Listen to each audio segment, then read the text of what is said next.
welcome back to my channel, Beautiful Minutia. If you're new here, my name is Tiffany, and today I am going to be doing something a little bit different and talking about some of the cozy gaming that I did in the second quarter of 2024. I did a wrap-up video in the first quarter of 2024 talking about the games that I had played, and I wanted to do that again because it's just a fun place to be able to talk about this, and I know that quite a few of you who are regular readers are also cozy gamers and are interested in some of the games that I'm playing. There are quite a few of you that are not interested in that, and that is totally fine.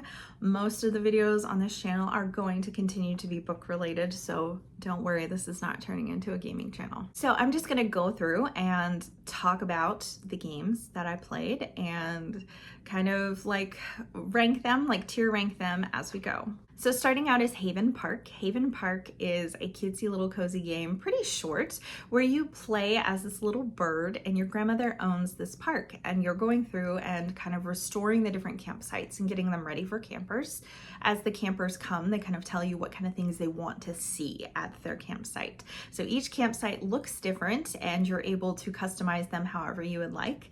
And it's just really, really fun. It has some decorating elements, but the campers also send you on various quests. And then you have like kind of an overarching quest as well, dealing with growing up and letting go and those kinds of things. So there's a lot of beauty in this game. The graphics were adorable. So I loved the visual component of this, but it also had some really relaxing music along with kind of like nature sounds in the background that just made this really, really cozy and relaxing. I bought this game on sale and I think that it was totally worth it on sale, but it is a really short game. So this might not be a game that you want to purchase at full price. Maybe you do, I don't know. But when there's a game that has a very small amount of game hours, I never want to pay full price for it. I only want to pay a few dollars for it. So that's what I did for Haven Park. I think maybe I paid like $4 for it or something like that. And I felt like it was well worth the money. I absolutely love this one. It was actually one of my favorites of the quarter. So I don't know if it's quite S tier though. I think I'm going to put it in A tier. Next we have Lost Words Beyond the Page. So this is a game that I picked up for like $1.50 or something like that. I was on a really, really great sale. This is a really creative and innovative game where you play as this young girl who is writing in her journal that her grandmother gave her, and you switch between two different storylines. So you have the girl in the journal where she's writing about her grandmother whose health is declining. So it deals really heavily with grief, and it's definitely a game that made me cry. So I had to kind of like wait until I was in a good headspace to play it because I knew that going in. But she's also, this girl wants to write a story. And so you switch between her journal entries and then the story that she is writing. And it is so lovely because the story goes and processes her grief, and we walk through the stages of grief with her in this story. And it's just really, really lovely. I really, really enjoyed it. It definitely has some platforming elements, but I wouldn't say it's exclusively a platformer. I would say it's very narratively driven as well. But I really, really liked it. I think it's a game that is best played when you can play as much of it as possible because it's a story. So I think if you break this up into really short gaming sessions, I think it might not be as enjoyable. I ended up finishing this game within a few sessions, and I think that that worked better for me. Again, this is a very, very short game, under 10 hours of gameplay, might even be under 5. So it's a very short game. So if you can get it for a couple of dollars, I definitely feel like it's worth it. Again, I think that this is also an A tier game because it's not life-changing, but I really, really enjoyed it. So I think I'm gonna put this behind Haven Park. Next up we have TOEM. TOEM is a photography kind of game. So you go around as this little creature and different people want photos of different things, and some of the things that they want photos of is just so quirky and funny. You've heard me talking about games semi-recently. You know that what's really been clicking for me are really quirky, funny games, and so this game totally worked for me. Again, it's a very short game, but I really loved the art style and I really enjoyed playing it. I would also say it's under 10 hours of gameplay as well, and I just really, really enjoyed it. But again, it's one that I would want to get on sale, I think. I think its full price is a little bit too hefty. So I think that this is probably the tippy top of A tier for me. I'm tempted to put it in S tier. Like really tempted because I loved it so much. It was one of my favorite games of the quarter. but I don't know. I'm putting it top of A tier for right now. Next up is not a short game, but is also a cozy game, Littlewood. So in Littlewood, there's the storyline that the world has already been saved, the heroes won, the villain's been defeated, and you find out that you are the hero, but you have no memory of any of it. So you're helping to rebuild this world. And as you are rebuilding the world, you're finding out more about what happened. And it is just really so much fun. It was more addictive than I thought it was going to be. It kind of reminds me a lot of Animal Crossing, because there are different people that want to come live in your town.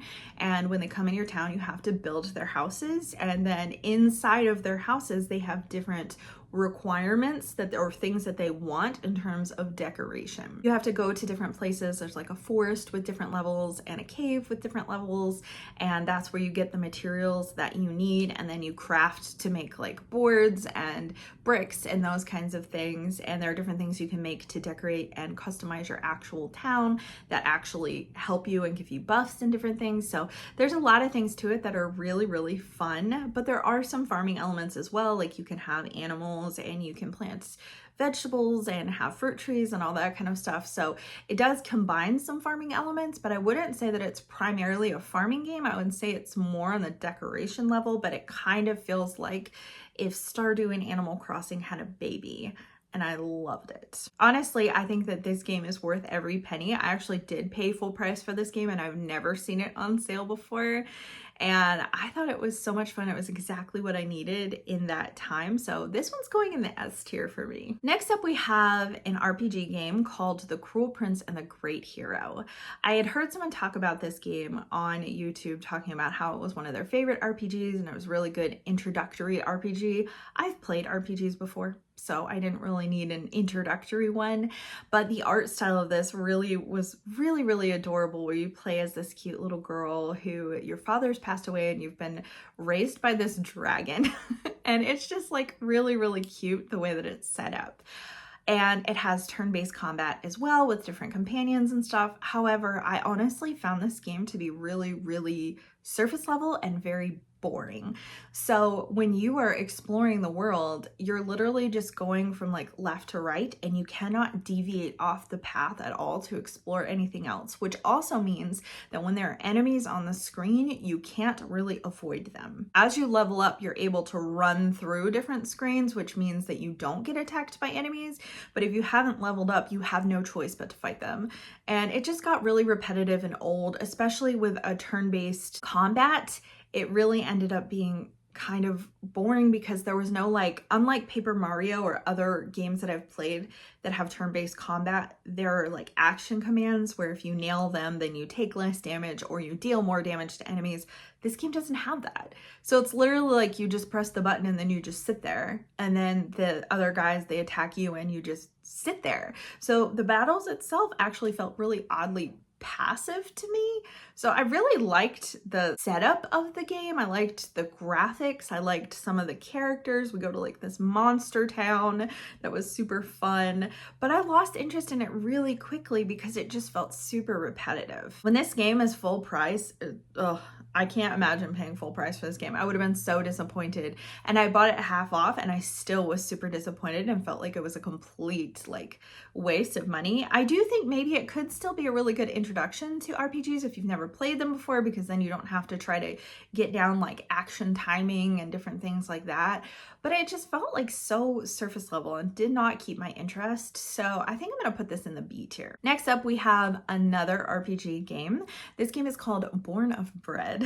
In Born of Bread, you are a bread golem who is created by this baker at the castle. He like kind of adds something into a recipe and you come out as this alive bread thing, which is interesting because it's really cutesy looking. So I don't think that you look like bread at all or a golem at all, but that's okay. That's beside the point. So your name is Loaf and you're going through and you're just initially trying to rescue your father, who has been imprisoned wrongfully for things that take place the night that you were born. There's a whole nother storyline that's going on that's a little bit more complicated and difficult to explain, but there's some bad guys that are coming through trying to steal these pieces of things called sun shards to kind of restore their own kingdom and stuff, I think. So It is so fun. And this is a turn-based RPG that has action commands and has a lot more to it than the last game that I mentioned. So this game was just so much fun. I've not yet finished it, but I'm really having fun with it. I do think some of the battles for this one get a little bit repetitive as well, but you are able to like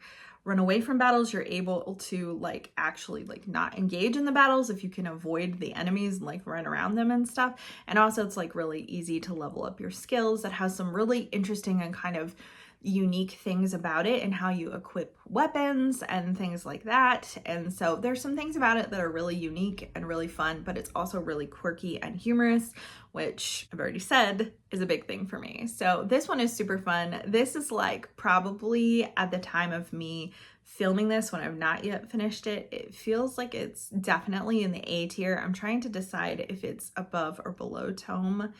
I think I'm going to put it above for right now. And the last game I'm going to talk about is Yonder. I think the subtitle is like the Cloud Catcher Chronicles or something like that. So I was drawn to this cozy game because I was told that it is open world, which is really fun. And I really enjoyed that in Haven Park, being able to just walk around and explore and find the things that you want to find. But I found Yonder to be like really disappointing. So you actually have crashed your ship on this island and you're going through and just trying to find different things, explore, and you find these sprites that help you unlock these areas that are covered by something called murk, and you don't know why the murk is there. And then you just discover different towns and different farms, so you can have different animals on different farms, and the townspeople are like so flat and have no personality, and they essentially just send you on fetch quests. And I didn't find it to be very interesting. I found it to be like, because it's so open and not very linear, I found it to be like very directionless. And I don't really need hand holding in a game to tell me what to do or where I should go next. And I kind of like the freedom to be able to do what I want to do. But this felt like it had no aim. It felt like you just walked around and just picked stuff up, and then you could go to different towns, and instead of actually like buying things or selling things, you trade items. But like, I didn't see the point of trying to trade items. And I don't know, like the whole thing was just really disappointing to me because it had been billed as like just so cozy because it's so open and you can just kind of do whatever you want to do. But I was really, really disappointed with it. I found the graphics to be actually kind of off-putting. I didn't really enjoy it really in any way at all. Thankfully, I bought it when it was on a very steep sale, so I didn't really feel too bad about it. And I did put some time into it, but I had a really hard time following it. So I would actually say that this is probably a B-rated game as well. I would probably definitely put it below The Cruel King and The Great Hero because I actually see more value in that game, and I felt like that game had more personality and also better graphics. So those are the games that I played in the second quarter of 2024. Some of them were really amazing and some of them I feel like were complete duds. So kind of a mix, but I guess that is, you know, just the nature of the beast. I'd love to hear from you in the comments down below. Have you played these games? If so, let me know what your thoughts were on them, and let me know what you have been playing if you are a gamer as well, cozy gamer or not, because not all these games are actually cozy. I wouldn't say that RPG games are particularly cozy, but the ones I played kind of felt kind of cozy. But I'm not only limited to cozy games, it's just a lot of times I play them to wind down, so that tends to be the majority of the games that I've been playing. Anyway, thank you so much for watching. If you like this video, please hit like and also subscribe so you can continue to see more bookish content from me, and I will see you again next time.